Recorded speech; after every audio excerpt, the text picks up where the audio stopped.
America अपनी हर नाकामी का ठीकरा अब भारत पर फोड़ने वाला है। 15 अगस्त को अमेरिका के अलास्का में व्लादिमीर पुतिन और डोनाल्ड ट्रंप के बीच में यूक्रेन युद्ध को लेकर एक समझौता वार्ता होनी है और वहां के वित्त मंत्री स्कॉट बेसेंट ने बयान जारी किया है कि अगर ये वार्ता फेल हो जाती है तो हम लोग भारत पर टैरिफ बढ़ा देंगे। पहले डोनाल्ड ट्रंप ने कहा था कि हम लोग भारत पर 25% टैरिफ बढ़ाएंगे। उसके बाद में उनका बयान आया कि हम भारत पर 25% टैरिफ के रूप में जुर्माना लगाते हैं और उसके लिए बाकायदा उन्होंने एग्जीक्यूटिव ऑर्डर भी निकाल दिया था। अब वो 27 अगस्त के बाद में हमारे पे लागू हो जाएगा और अब धमकी आ गई कि अगर वो रूस के साथ में वार्ता में फेल हो जाते हैं तो हमारे पे टैरिफ बढ़ा देंगे। जब हम लोग अमेरिका और चीन की बात करते हैं तो अमेरिका ने पहले कहा था कि चीन पे हम लोग 400% 500% टैरिफ लगा देंगे, लेकिन अब चीन पर 30% ही टैरिफ लग रहा है और उस तारीख को भी उन्होंने 90 दिन के लिए एक्सटेंड कर दिया है, क्योंकि अमेरिका के बाजार के अंदर जो बेसिक ज़रूरतों की चीज़ें हैं वो 75% चीन से आती हैं।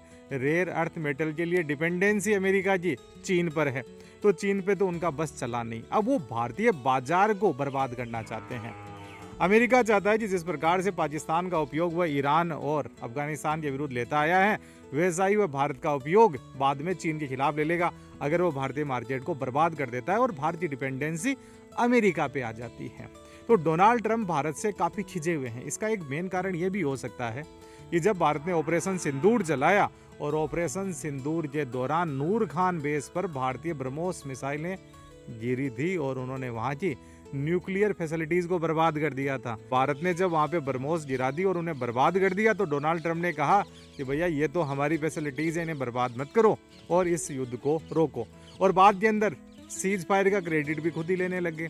तो जब अमेरिका को इतना नुकसान हुआ और अमेरिका ने जब देखा कि भारतीय डिफेंस सिस्टम इतना ज़्यादा मजबूत हो चुका है, भारत अपने हथियार इंडस्ट्री के अंदर लगातार बढ़ोतरी करता जा रहा है, दुनिया के देशों को अब वो हथियार बेचेगा, हमारे F-35 को वो खरीदेगा नहीं, हमारे हथियारों को वो खरीदेगा नहीं, हमारे पे डिपेंडेंसी उसकी रहेगी नहीं, तो चाइना तो मजबूत था ही और एक नया देश भारत और आ जाएगा जिससे हमें कंपटीशन करना पड़ेगा और अमेरिकन हेजीमनी के सामने ये चुनौती बन के आएगा। इसीलिए वो भारतीय बाजार को बर्बाद करना चाहते हैं। अमेरिका के राष्ट्रपति ने बार बार अपनी टेक कंपनियों के सीईओ को ये चेतावनी दी भी है कि अगर वो भारत के अंदर व्यापार करेंगे तो उन पर वो टैक्स लगा देंगे।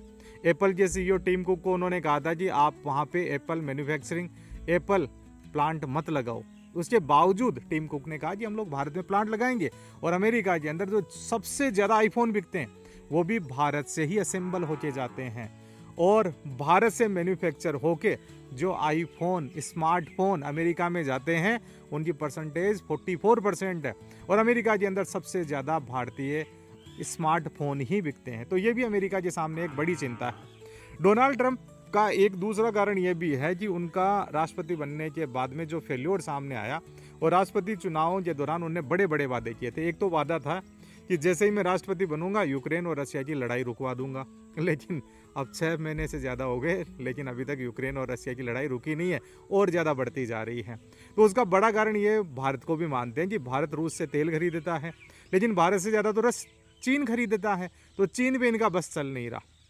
तो भारत रूस से तेल खरीद रहा है और रूस को वो मजबूत कर रहा है। तो हम लोग रूस को अलग थलग करना चाहते थे, लेकिन भारत ने रूस को यहाँ पे वरदान दे दिया। तो ये कारण पे भी वो भारत से खींच खाया हुआ है। दूसरा उसने कहा था कि हम लोग अमेरिका के अंदर नए जॉब क्रिएट करेंगे, लेकिन उनकी टेक कंपनियां वो तो भारत में इन्वेस्ट कर रही है। अभी गूगल कंपनी ने कहा है कि हम लोग भारत के आंध्र प्रदेश के अंदर 50,000 करोड़ रुपए इन्वेस्टमेंट करेंगे और उनका जो ये 50,000 करोड़ का इन्वेस्टमेंट होगा ये भारत को और ज़्यादा मजबूती देगा। एप्पल अपनी तीसरी यूनिट भारत में लगाने वाली है, टेस्ला भारत में आ चुकी है, तो उनकी कंपनियां भारत की ओर रुख कर रही हैं। चाइना से वो अलग हट रहे हैं, भारत की तरफ वो आ रहे हैं, यानी टेक कंपनियां अमेरिका में भी नहीं गई तो अमेरिका में जॉब क्रिएट ही नहीं हो पाए। इसके अलावा अमेरिका के अंदर जो उन्होंने नारा दिया था मागा, मेक अमेरिका ग्रेट अगेन, वो भी यहाँ पर सफल नहीं हो पाया। दुनिया के अलग अलग देशों ने अमेरिका को सीधी चुनौती दी। ईरान ने चुनौती दी थी, रसिया की चुनौती थी, ब्राज़ील के खिलाफ भी वो लगातार बयान देते रहते हैं। ब्राज़ील के साथ में भारत जैसी स्थिति बना रखी है, तो वहाँ के राष्ट्रपति लूला डिसिल्वा ने भी कह दिया कि हम लोग अमेरिका की गीदड़ भक्तियों से डरने वाले नहीं हैं, हम लोग एक ब्रिक्स का नया ही संगठन बना लेंगे। मैं डोनाल्ड ट्रंप से बातचीत नहीं करूँगा, मैं भारत से बात करूँगा, चीन से करूँगा, रसिया से करूँगा और दुनिया के अंदर जब सबसे बड़ी आबादी ब्रिक्स देशों की है, दुनिया के अंदर जब सबसे ज़्यादा जीडीपी ब्रिक्स देशों की है, तो अमेरिका होता कौन है? हम लोग हमारी नई करेंसी बना लेंगे, नया इकोनॉमिक सिस्टम डेवलप कर लेंगे और उसके अनुसार अपनी आर्थिकी को आगे बढ़ाएंगे और बहुत सारे देशों को हम लोग यहाँ पे अपने साथ में जोड़ भी लेंगे। तो अमेरिका जब अपने ग्राउंड पे फेल हुआ, खुद के स्तर पर फेल हुआ, डोनाल्ड ट्रंप जब वहां पे फेल हुए, तो उन्होंने एक सॉफ्ट टारगेट चुना।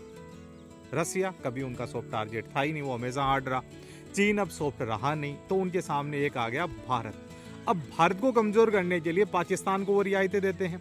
पाकिस्तान पर टैरिफ की दर केवल 19% है और अमेरिका के राष्ट्रपति ने यह भी कह दिया था, पाकिस्तान के अंदर हम लोग अब तेल की खोज करेंगे और वहां से इतना तेल निकालेंगे कि एक दिन भारत को भी पाकिस्तान से तेल खरीदना पड़ेगा। लेकिन ट्रंप महोदय, वो तेल पाकिस्तान का नहीं है, वो बलूचिस्तान का तेल है और बलूचिस्तान एक आज़ाद मुल्क है जिसे जल्द ही बहुत सारे देशों के द्वारा मान्यता दे दी जाएगी। और भारत को भी ये प्रयास करना चाहिए कि बलूचिस्तान के अंदर मूवमेंट को वो खुलकर समर्थन दे। जब पाकिस्तान को अमेरिका खुलकर समर्थन करता है, काउंटर टेररिज्म के अंदर उसको मुख्य चेहरा बनाता है और अमेरिका के राष्ट्रपति को हर देश से नोबेल की रिकमेंडेशन चाहिए। भारत ने वो रिकमेंडेशन भेजी नहीं, तो ये पाकिस्तान के फील्ड मार्शल असीम मुनीर ने भी रिकमेंड कर दिया कि अमेरिका के राष्ट्रपति को नोबेल दिया जाए। कंबोडिया और थाईलैंड के बीच में विवाद चल रहा था, तो उन्होंने भी कह दिया इनको नोबेल दिया जाए।